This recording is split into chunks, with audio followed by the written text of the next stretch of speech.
Hello, my name is Christopher Bird. You can call me Chaz.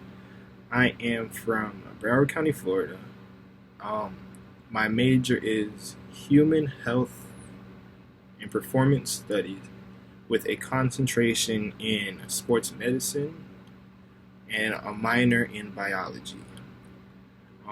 With that, I would want to do physical therapy after I graduate to get into a physical therapy program. Um, I am currently in the DC area, and my expectations for this class, I want to learn on how would this course will help me in the future, trying to tie it into uh, physical therapy kind of aspect, and to see how the two coincides, and just basically just to learn how the body functions.